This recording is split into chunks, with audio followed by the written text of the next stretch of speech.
All right, everybody, on behalf of Trident Title, Performance Title, and Synergy Title, we wanted to bring back Paul Krasker. Today, talk about a service that is probably not the most popular of things that he does, but we think it should be something that's in your wheelhouse and something just to keep kind of in your tool chest. This is not going to fit every buyer, and it's probably not even really needed from every buyer. But Paul has a great program that we call buyer representation, where he works with buyers on their transaction and helps get them through with a set of eyes that actually knows what they are looking for. So, Paul, take it away. Tell us what your buyer representation is, what it does, why they should do it, what it costs, and then we'll open up for questions. Sure. And I've reset my rates so that I can quote things with confidence and not doing various numbers for various people. $750,000 and under, I charge a flat $750. Between $750,000 and 1.5 million, I charge $1,450, and over 1.5 million, I charge $1,750. So I found those price points in those areas to be under what the market pays. It gives your clients the confidence that somebody's taking a look at their things and that they know everything's right. Most importantly for realtors, it takes the bullseye off your back. I can't tell you how many realtors contact me on a weekly basis and say, I was going over the title commitment with my client, and they asked me a question I didn't know. And I have to say, what in the world are you doing going over the title commitment with your client? You're not qualified to do that. If anything goes wrong from here on in, they're going to turn around and say, I spoke to my agent, and they said everything's fine, and you're going to get sued. Give people the option to hire counsel to look at these things, but explain to them that you're not an attorney and that you can't provide advice regarding the title. It's not inappropriate. It's not neglecting your duty. You're legally not allowed to make those comments.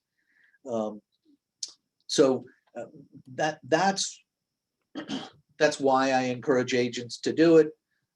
It also takes the burden of you hand-holding all the way through the closing date, because they know they can call me and ask those questions. Are you sure it's okay to wire? Yes, it's okay to wire. We verified the amount. Can you go over the numbers one more time? I'm going to read them back to you again. It's okay. Happy to have the conversation if that's what people need to do. I think there are 3 or 4 areas where buyer representation makes sense. If it's a complicated deal, co-op, something like that, and you just don't understand the co-op documents and don't understand the documentation, and the client may not be comfortable because there's no deed, there's a proprietary lease and an assignment of lease and a share certificate, things like that were complicated deals.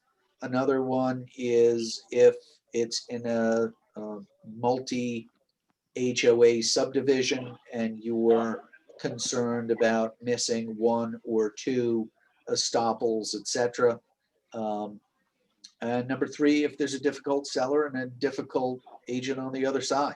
I think it's best to extricate yourself and not take the risks and not be inundated with responsibilities when you could be marketing for more properties and more listings and more buyers. So for all those reasons, I think it makes sense for agents to do it. So walk us through the process. Just say I'm working with a buyer now, maybe we have proof of funds or pre-approval and we are out looking at properties. Are we starting to say, hey, when we get to the point of contract, we should connect it to our attorney? Are we saying, hey, here's an option? Is it, into the inspection period? In a perfect world, and I know it's been far from that the last few years, but when do you get the contract that you feel you can be the biggest help to the buyer, the realtor, everybody involved? In a perfect world, you'd ask your client whether they want to work with a realtor solely or with an attorney to review the contract before it's signed. Obviously, if it's an as-is deal and there's an inspection period, you have the ability to retrade the deal if you want during that inspection period. It's tougher to do than it is up front when you're putting your offer together. Many of my longtime clients always say to their realtors, when you prepare the contract, please send it to me and Paul Krasker so he can take a look before I'm signing.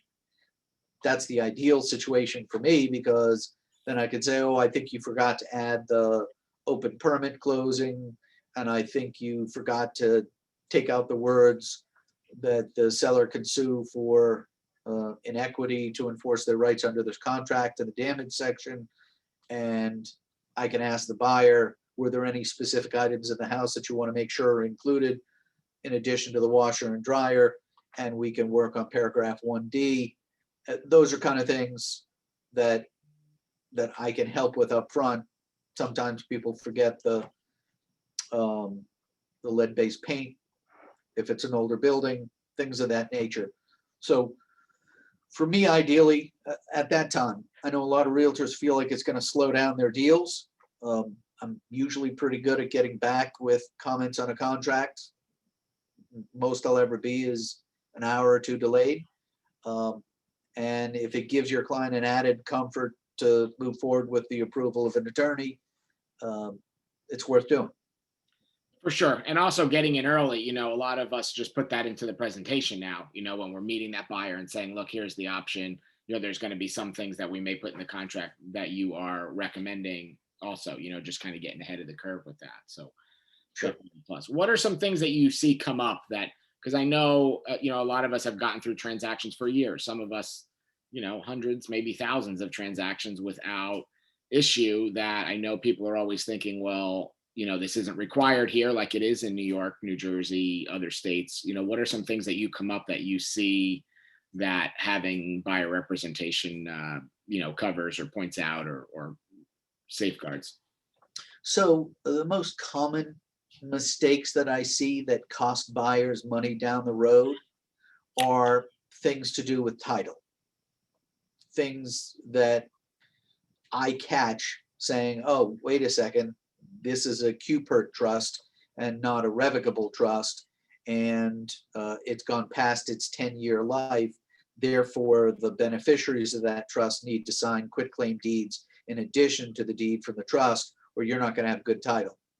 And if you think that's a pain in the butt to get done prior to closing, just imagine what it would be like if nobody said anything and the buyer went 5 years later to sell their property and couldn't sell their property because the next title policy is requiring those buyers to go chase the seller or the seller's kids for a quitclaim deed.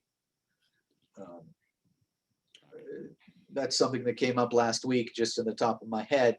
But a bunch of things like people forgetting marital statuses on the deed, the prior trust not having the Chapter 689 language that allows you to avoid looking at the trust and avoid recording pages of the trust that prove authority and intent.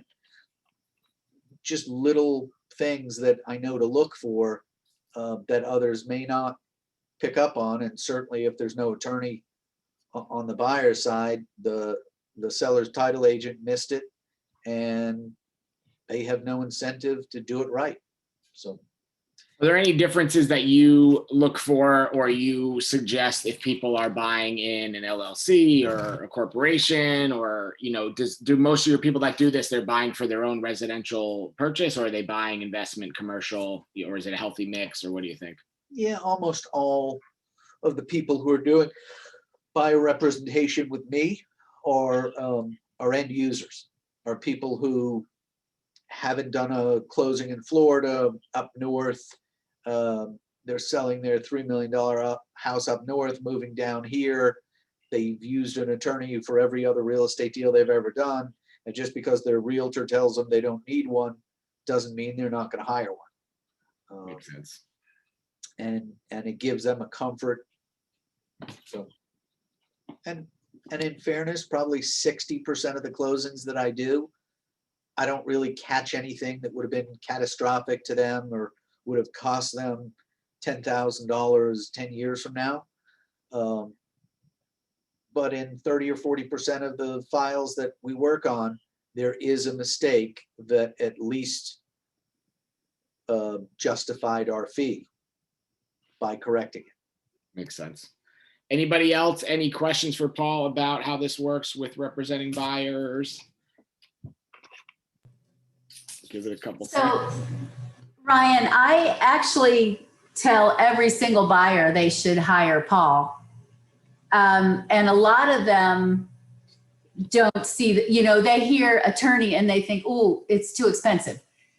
And then I tell them, you know, I give them reasons that there's things I'm not qualified to do, especially with the title commitment.